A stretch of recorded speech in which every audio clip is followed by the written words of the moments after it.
बिस्मिल्लाहिर्रहमानिर्रहीम। अस्सलामु अलैकुम वरहमतुल्लाहि वबरकातुह। आज मुझे जो बात करनी है वो थोड़ा तबलीग जमात के बारे में बात करनी है कि तबलीग जमात क्या है और वो क्या काम कर रही है।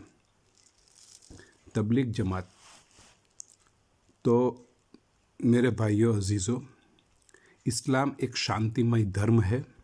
मुसलमान वो है जो अपने व्यवहार में, अपने माशरे में, अपने जीवन में सच्चाई, ऑनेस्टी, ईमानदारी और भलाई चाहता हो। मुसलमान वो है जो झूठ फैलाने के और दूसरे के आपस में लड़ाता न हो।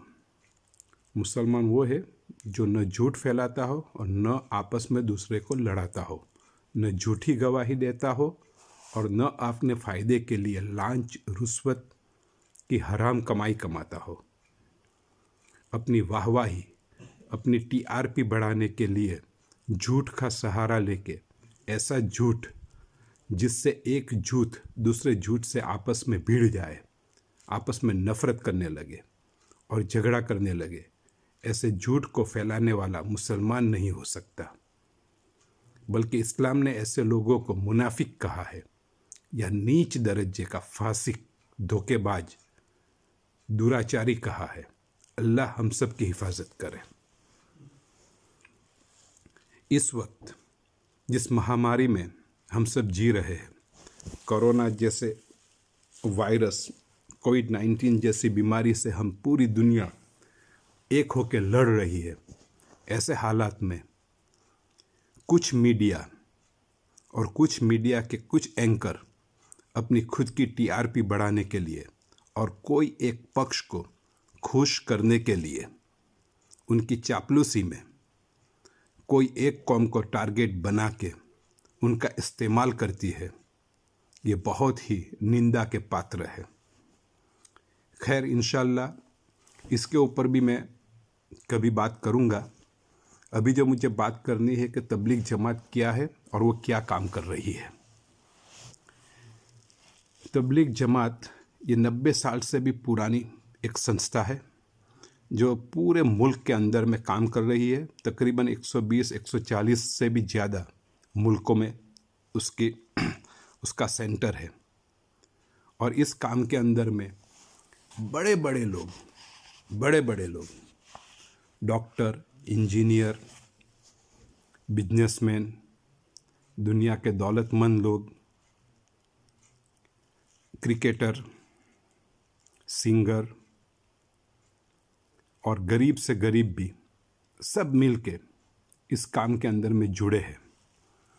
जिसको अल्लाह ताला ने दौलत वगैरह दी है, बिजनेसमैन है, वो सारे अपनी ऐशो आराम को कुर्बान करके मस्जिद के अंदर ज़मीन पे सो जाते हैं और अपनी सारी खुशियाँ, ऐशो आराम को अल्लाह के लिए कुर्बान करते हैं। और रात को जब मैं और आप मीठी नींद सोते हैं, तब ये लोग रात को उठ के तन्हाई में अल्लाह से रो रो के तहज्जुद में मेरी और आपकी और समाज की भलाई के लिए अल्लाह से प्रार्थना, दुआ करते हैं कि या अल्लाह, मेरी कौम के सारे लोग सही रास्ते पे आ जाए। और इसका बड़ा फ़ायदा भी हुआ है। बहुत सारे जो दीन से भटके हुए थे, शराबी, जुआरी, कई किस्म की बुराई जो समाज में थी, वो सारे सही रास्ते पे आके समाज में बहुत ज़्यादा भलाई भी इसी काम की बरकत से आई है। अल्लाह ताला ने इन लोगों की मेहनत की वजह से हमें हिदायत भी दी है। तो ये बहुत ऊंचा काम कर रहे हैं। ये अल्लाह के पास रो रो के दुआ मांगने वाले लोग हैं। इनसे पंगा मत लो। अगर इनकी दिल से आह निकल आई तो पता नहीं क्या होगा। लेकिन मुझे यकीन है, गारंटी है कि ये लोग कभी किसी के लिए बुरा नहीं सोच सकते और कभी किसी के लिए बद्दुआ नहीं कर सकते, क्योंकि ये लोग बुराई से बचा के लोगों को भलाई की तरफ प्यार मोहब्बत से जोड़ने वाले लोग हैं, इनसे पंगा मत लो। अल्लाह के रास्ते में जाने के लिए जब हम तबलीग में जमात में जाने का सोचते हैं तो इनका कुछ उसूल होता है। सबसे पहले जमात में निकलने वाले को अपना नाम लिखवाना होता है। फिर उन लोगों को जो भी जमात में जाना चाहता है वो 2 रकात सलातुल हाजत अपनी ज़रूरियात के लिए अल्लाह से 2 रकात नमाज नफिल नमाज पढ़ता है और अल्लाह से मांगता है कि या अल्लाह तेरा बहुत बड़ा शुक्र है कि तूने मुझे इस काम के लिए चुना है, तो या अल्लाह मुझे इसके ऊपर जुड़े रहने की तू हिदायत देना और इसके अंदर में जो भी रुकावट आए उस रुकावट को तू दूर करना। तो सबसे पहले ये 2 रकात सलातुल हाजत की नमाज़ पढ़ते हैं, फिर निकलते हैं। फिर 8-10 लोगों की एक टीम बनाते हैं जिसको जमात कहते हैं और उसमें एक अमीर चुन लिया जाता है और फिर उन लोगों को हिदायत दी जाती है कि आपको 4 बातों का सबसे पहले ख्याल रखना। उसमें सबसे पहले है अमीर की इताअत करना है, आपको अमीर की इताअत करना है, मस्जिद की 4 दीवारी में ही अपना ज़्यादा वक्त निकालना है, आँखों की हिफाजत करना है और रातों की आहोजारी यानी कि रातों को रो रो के अल्लाह से मांगना है। तो ये उनको मेन चीज़ें बताई जाती है। फिर वहाँ से निकलने के बाद उनको कहा जाता है कि 4 चीज़ों में ज़्यादा से ज़्यादा वक्त लगाना है। दावत इल्लल्लाह में, तालीम में, एक तालीम होती है, और फिर सीखने सिखाने में, इबादत में और खिदमत में। फिर उनको कहा जाता है खुसूसी गश्त करना होता है, तालीमी गश्त करना होता है, उमूमी गश्त करना होता है, तश्कीली गश्त करना है और वसूली गश्त करना होता है। इसके बाद उनको किताब का पढ़ना और सुनाना होता है, नमाज और कुरान के मुज़ाकरे करना होता है, फिर 6 सिफ़ात के मुज़ाकरे करना होता है और 4 उसूल और आदाब के मुज़ाकरे करना होता है। फिर उसके बाद इबादत की 4 बात आती है जिसमें नमाज, तिलावत, तस्बीहात और मसनून दुआएं, ये सारी सीखना होती है। फिर खिदमत की 4 चीज़ें आती है क्योंकि वो लोग खुद अपना खाना वगैरह भी पकाते हैं, खुद खिदमत करते हैं। हर जगह थोड़ी ना दावत मिलती है। बड़ा जद्दोजहद वाला ये काम है, बहुत सारी कुर्बानियाँ देनी पड़ती है। तो उसमें होता है अपनी खिदमत करना है, फिर अमीर की भी खिदमत करना है, साथी की भी खिदमत करना है और मखलूक की भी खिदमत करना है। ये सारी चीज़ें उनको सिखाई जाती है। फिर उनके बाद आता है, उन लोगों को बताया जाता है कि आप 4 कामों में कम से कम वक्त बिताना है। उसमें खाने पीने में कम से कम वक्त बिताना है, सोने में आराम करने में कम से कम वक्त बिताना है, पेशाब खाने में कम से कम वक्त निकालना है और आपस की ज़रूरी बातचीत में कम से कम वक्त निकालना है। और फिर 4 चीज़ के ऊपर बहुत ही उनके ऊपर जोर दिया जाता है। तो एक तो ये होता है कि अकाइद में, मसाइल में, सियासत में और हालात हाजिरा का तज़किरा यानी कि अखबारी बात।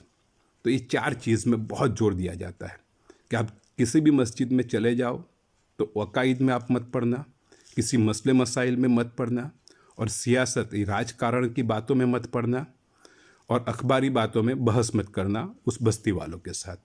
ये चीज़ें उन लोगों को सिखाई जाती है। फिर उनको सिखाया जाता है मस्जिद का एहतराम करना है, अमीर की इताअत और खिदमत करनी है, इज्तिमाई काम को इनफिरादी काम पर मुकद्दम रखना है, सब्र तहस्सुल से काम करना है। ये सारा होता है। फिर मशवरा करते हैं, मशवरा के बिना काम नहीं होता है वहाँ पे। तालीम, नमाज, उमूमी गश्त, बयान, खाना, सोना, सफ़र वगैरह। तो ये सारे काम इन लोगों को सिखाया जाता है। फिर जब बयानात लेक्चर की बात आती है तो उनको कहा जाता है सिर्फ 6 बात के ऊपर आपको 6 पॉइंट्स के ऊपर ही आपको बातें करनी है। और वो 6 पॉइंट्स क्या होते हैं? एक तो है ईमान, नमाज, इल्म, इकराम मुस्लिमीन, इखलास नीयत और दावत इल्लल्लाह। ये 6 चीज़ों के ऊपर, ये सिर्फ 6 टॉपिक्स के ऊपर ही उनको बातें करनी होती है। इसके इर्द गिर्द ही बात करना है। ये मेन चीज़ होती है इन लोगों। और ये लोग सिर्फ मुसलमानों के अंदर ही अपने मुसलमान भाई जो दीन से दूर हो चुके हैं उनको याद दिलाते हैं और उनको सही रास्ते पे लाने की कोशिश करते हैं, जाकि जो बदी दुनिया के अंदर में है, बुराइयाँ है, वो मुसलमानों में से ख़त्म हो जाए। तो ये चीज़ें होती है। और फिर जिस बस्ती के अंदर में जो भी मस्जिद में पहुँचे तो वहाँ जाके पहले तहत्तुल वज़ू करना है, फिर तहत्तुल मस्जिद की 2 रकात नमाज़ पढ़ना है, फिर अपना सामान एक अच्छी जगह पर रखना है और फिर वहाँ के ज़िम्मेदार हजरात जो भी मस्जिद के, जो भी मोहल्ले के, वो मस्जिद के मुकामी ज़िम्मेदार हो, उनसे मशवरा करना है कि यहाँ पे किस तरह से क्या तरतीब है काम करने की, और उस तरतीब के हिसाब से काम करना है। तो ये सारे उसूल इन लोगों के होते हैं। तो ये तबलीग जमात वाले बहुत ही बढ़िया और बहुत ही ऊंचा काम कर रहे हैं। और अभी जब ये लोग बात चला रहे हैं कि तबलीग जमात वालों के लिए कोरोना वायरस जानबूझ के फैला रहे हैं, तो मेरी समझ में एक बात ये नहीं आ रही है कि ये लोग तो ज़्यादातर मस्जिद में रहते हैं और मस्जिद में कौन आते हैं? सिर्फ मुसलमान आएंगे। तो क्या ये लोग सिर्फ अपने भाई को ऐसी बीमारी में मुब्तला करेंगे जो लोगों को भलाई की तरफ बुलाते हैं? और अगर उनके पास कोरोना हुआ और दूसरे को पहुंचा तो वो सबसे पहले तो अपने घर जाएंगे।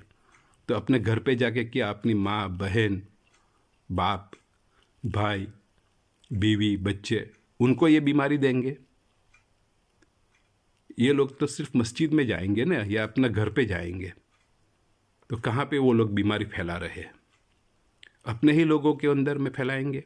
ये बात मेरे समझ में नहीं आ रही है। क्योंकि ये लोग सिर्फ मुसलमानों की बस्ती में जाके काम करते हैं, और जो वापस ही अगर काम ख़त्म हो गया घर पे जाना है तो अपने घर पे जाएंगे, तो बीमारी लेकर सिर्फ अपने घर वालों को मुसीबत में डालेंगे। तो ये इल्ज़ाम लगाना बहुत गलत है। तो इनसे बचना चाहिए। ये लोग बहुत ऊंचा काम कर रहे हैं, तो अल्लाह ताला उनसे काम भी अच्छा ले रहा है। ये लोग रब के बहुत करीब है। ऐसे लोगों की हाई मत लो और ऐसे लोगों की हाई न लेना चाहिए, क्योंकि अल्लाह ताला खुद फरमाता है, जो लोग मेरे बन गए, जिन्होंने मेरी दोस्ती इख्तियार की और मेरा दामन थाम लिया। अल्लाह की दोस्ती सबसे नाजुक मामला है मेरे दोस्तों। हर दोस्ती इम्तिहान लेती है और अल्लाह की दोस्ती सबसे ज़्यादा इम्तिहान लेती है। अल्लाह की दोस्ती का जो सफ़र है वो आजमाइश का सफ़र है।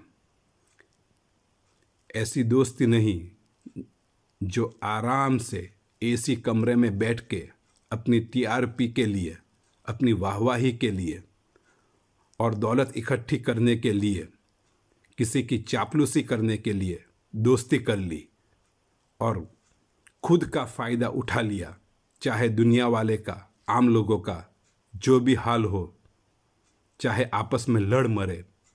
मुझे क्या, मुझे तो मेरा माल मिल गया, अब तुम लड़ो आपस में। ऐसी दोस्ती नहीं है ये अल्लाह की दोस्ती है। ये लोगों ने जो दोस्ती की है वो अपना सब कुछ कुर्बान करके अपनी बीवी, बच्चे, माँ बाप से दूर खुदा के लिए अपना माल सब कुछ दाव पे लगा दिया, एक रब को राजी करने में। अल्लाह की दोस्ती का जो सफ़र है वो आजमाइश का सफ़र है, लेकिन ये जानते हैं कि इसका अजर भी तो बहुत बड़ा है।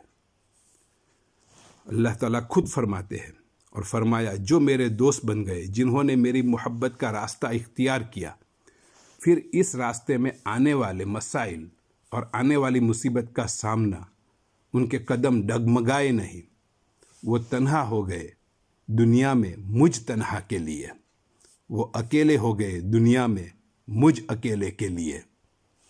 फिर मैं उनके पास नूरियों को, यानी कि फरिश्ता को भेजता हूँ कि जाओ मेरे दोस्तों से कहो, न दुनिया का खौफ, न आखिरत का अंदेशा और गम, जन्नत तुम्हारी मुंतज़िर है। इतना बड़ा असर है इसका। तुम्हें जन्नत की बशारत दी जाती है, जिसका तुम्हें वादा किया गया तुम्हारे परवरदिगार की तरफ से। हम तुम्हारे दोस्त हैं दुनिया में भी और आखिरत में भी।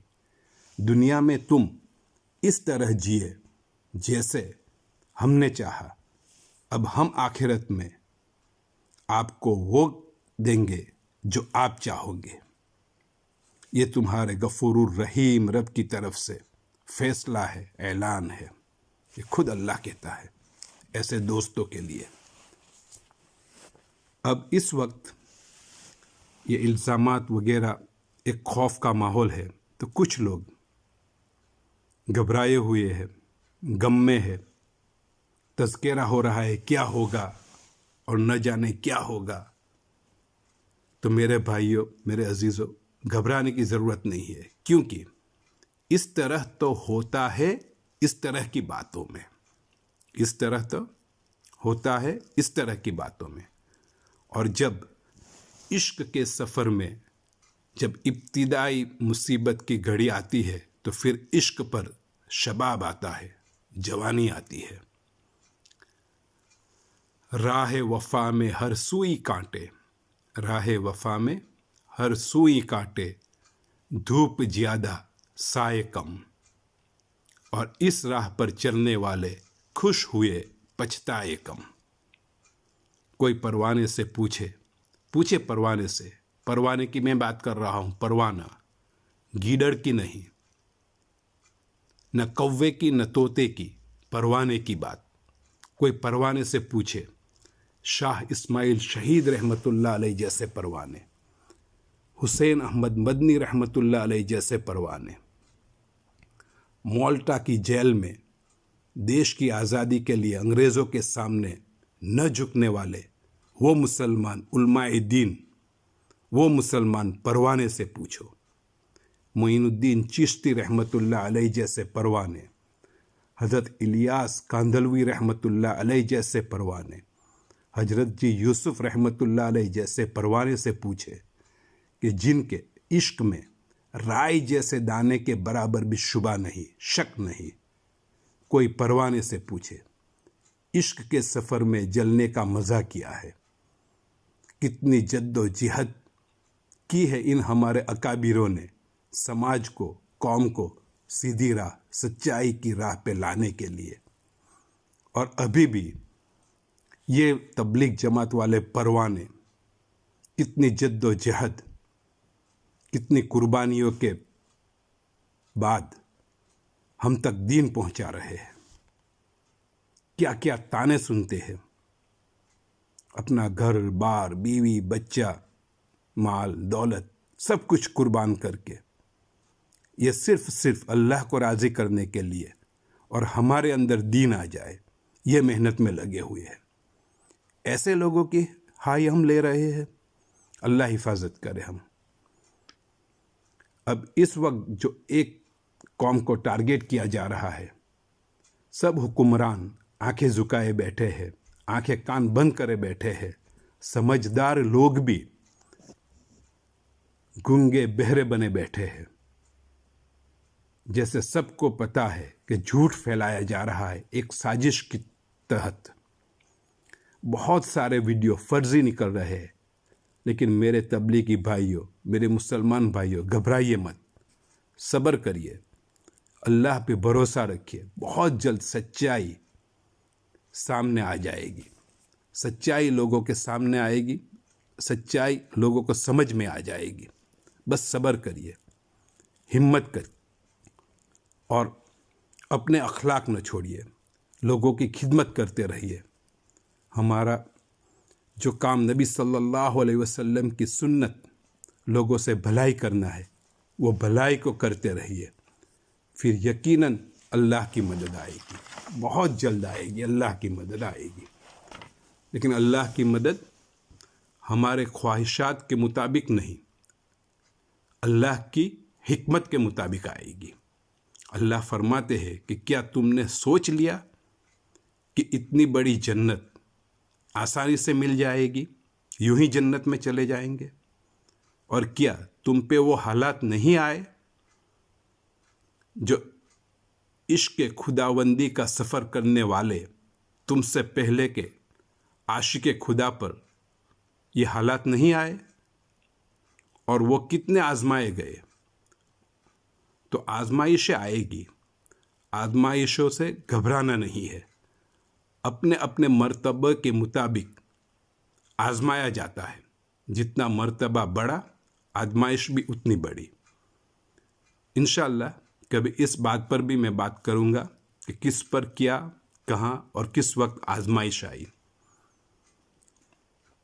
खैर, जब जब इल्ज़ामात लगे, जुल्म हुआ, हमेशा अल्लाह ने उन मज़लूमों की मदद की है और इंशाअल्लाह करता भी रहेगा अल्लाह ताला।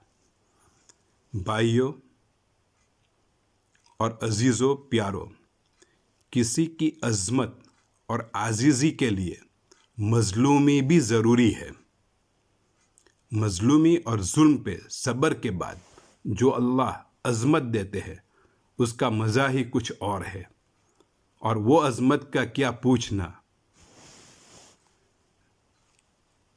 देखना इस मुसीबत पे सब्र करने वाले के दर्जात अल्लाह कैसे बुलंद करेंगे। इंशाअल्लाह बहुत ही जल्दी बुलंदी का सूरज उगने वाला है।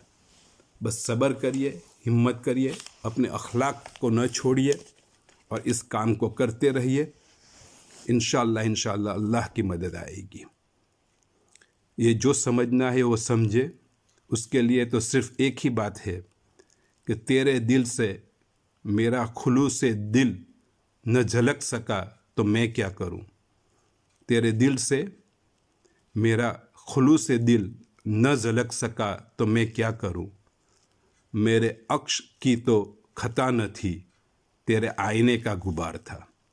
मेरे अक्स की तो खता न थी, तेरे आईने का गुबार था। अल्लाह ताला हम सबको सही समझ अता करे।